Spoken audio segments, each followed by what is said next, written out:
As we speak right now, Dr. Oz today continued to extend his lead in the betting markets, and a poll came out in the last hour or so that for the first time showed in Pennsylvania that race is dead even as we sit here 19 days out.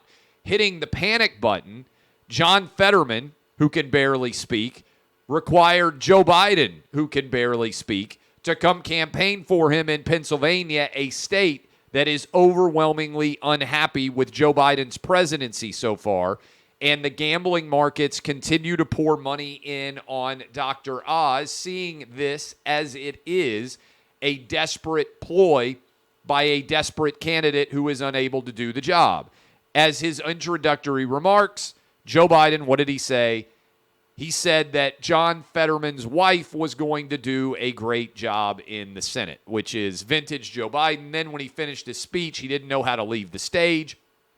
I would submit to you that Fetterman and Biden in conjunction together are the two most unintelligible politicians to ever run for substantial office, ever to be placed together on Air Force One. I would love to have a transcript, as Buck Sexton and I said.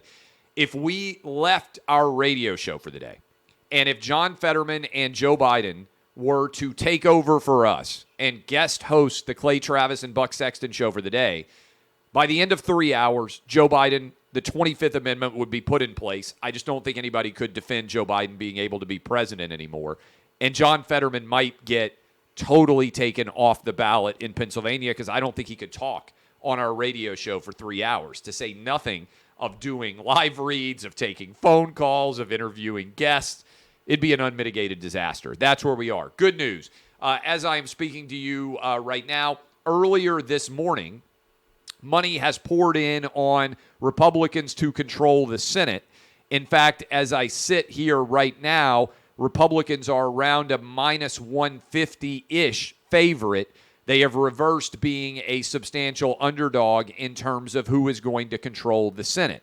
And money has poured in on Herschel Walker to effectively, earlier this morning, turn him into the favorite in the Georgia Senate race. This thing is a absolute battleground there. I've told you for a long time, I believe Herschel Walker is going to be the next senator from Georgia. So, my belief is, and I told you this a long time ago, back, in fact, when I was in Austin for the start, basically, of college football, right after Labor Day, we did the show live from Austin, Texas, and I gave you 3 Republican underdogs that I believed were going to win and encouraged you to parlay it if you wanted to have some fun. I said Carrie Lake was going to be elected governor of Arizona. She is. I said Herschel Walker was going to be elected as the senator from Georgia. He is. And I also told you that Dr. Oz was going to be the senator from Pennsylvania. All 3 of those candidates at the time I gave them to you were underdogs in the betting markets and in the polls. They now, all 3, are favored to win their races, and all 3 of them are going to win their races. Here's another underdog that I believe is going to win, Blake Masters in Arizona.